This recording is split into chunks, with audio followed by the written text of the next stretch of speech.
Hi, I'm Sally Glass and welcome to Art This Week. On this week's episode, we visit the Kimbell Art Museum and speak with Curator of Modern Art at the Art Institute of Chicago, Stephanie D'Alessandro, about the exhibition, The Age of Picasso, Modern Masters from the Art Institute of Chicago. Now for Art This Week.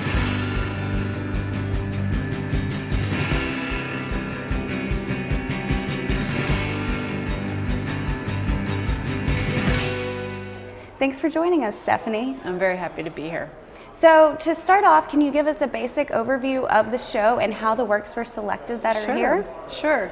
The show is comprised from the Art Institute's collection of modern European art, which is a collection that basically spans from about 1900 to just through World War II. But it's by artist portfolio, so a great master like Picasso, who painted at the very beginning of the century and continued on into the 60s, is represented in this collection.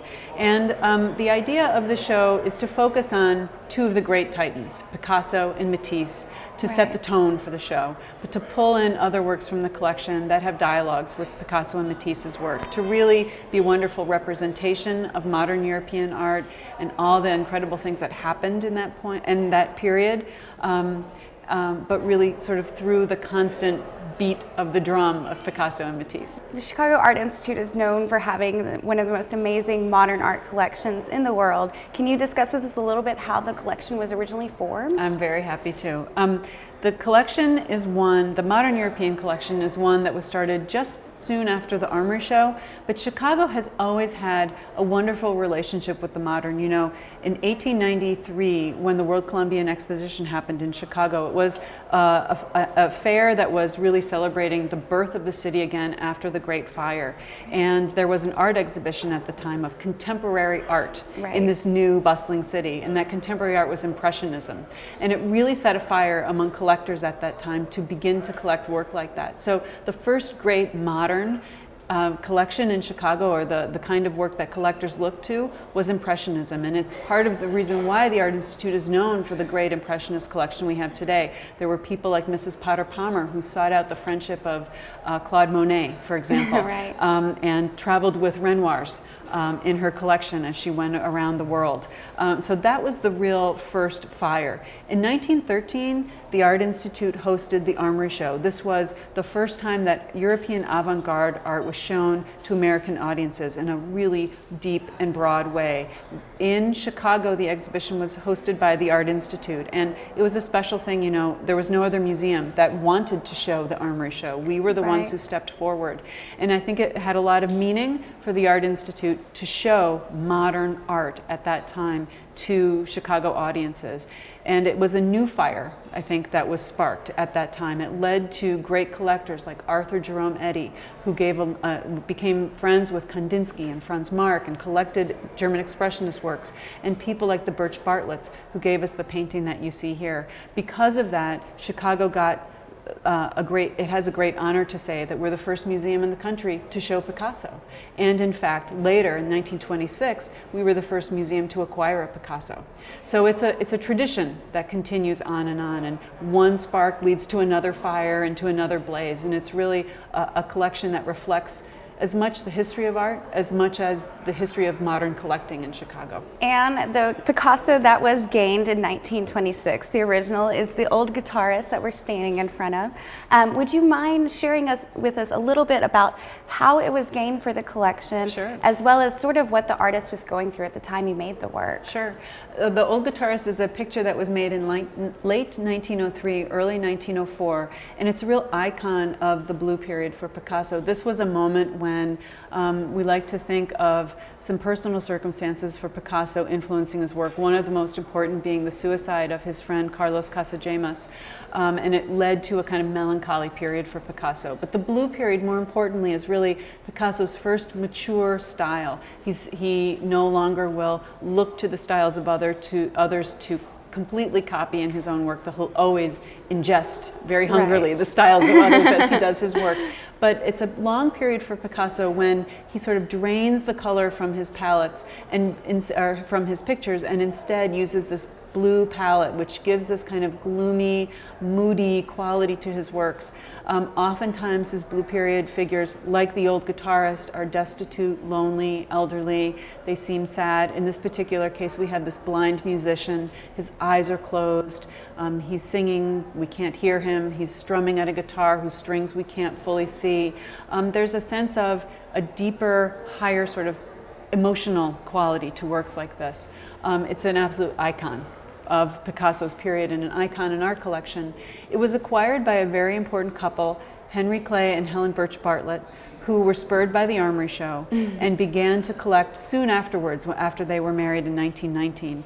And in 1926, Frederick gave the collection to the museum after his wife passed away.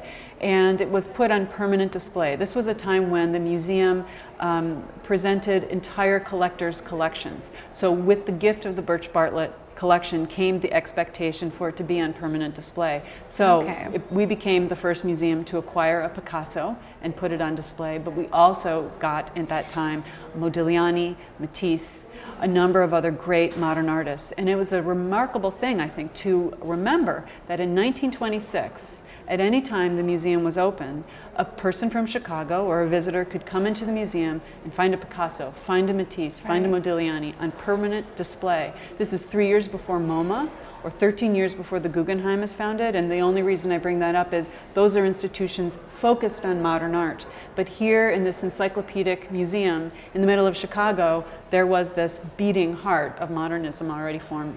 We're standing now in front of Salvador Dali's Visions of Eternity, and the Art Institute is known for their collection of surrealism as well as Dadaism. Can you sort of talk about the relationship between Dadaism and surrealism and what that sort of means for art historians? Sure. I mean, Dada is a movement that's kind of born from World War I. This moment when the art that was made before sort of leads to the war in many people's minds. And so there's a kind of anti-establishment kind of mentality among a number of artists. Dada is a movement that has a beginning in Switzerland, and it moves to Germany and Paris and New York. And the idea among many Dada artists was simply one of protest. The kinds of works that they made were unusual. A great example is Marcel Duchamp, who made works that he called ready-mades, bits and pieces of the world around him, objects that are of utilitarian means. For example, here in this collection you'll find this wonderful hat rack that Duchamp took and repurposed and turned into this hanging object that when light is cast on it makes this projection of a spider on the floor.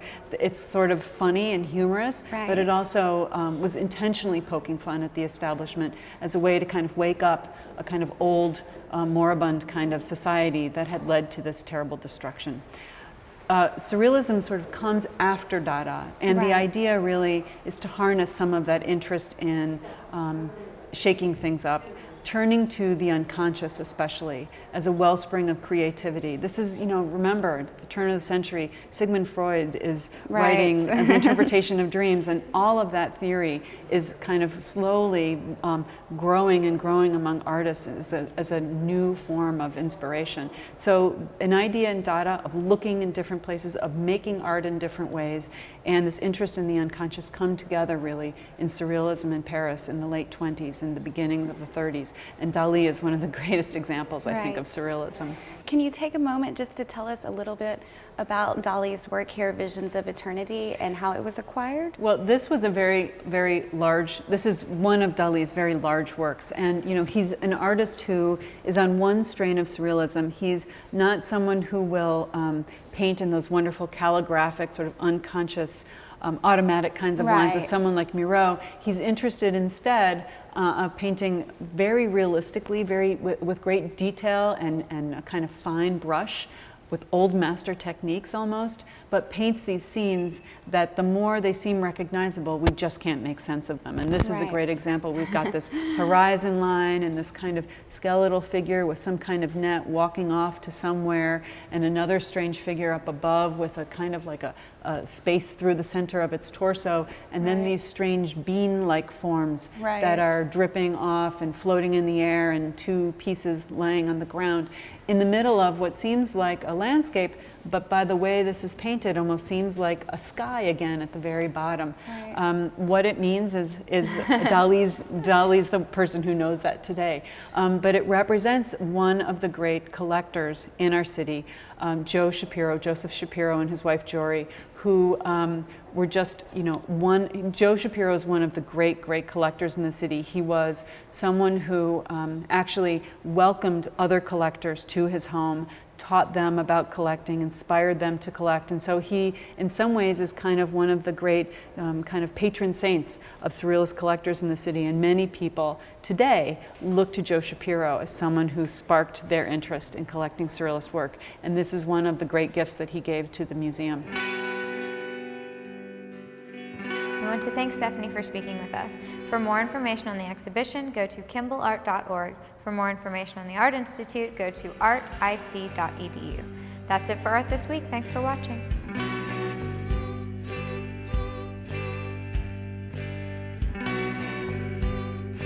It's offering an amazing opportunity for a lot of people to see works they wouldn't be able to normally without going to Chicago.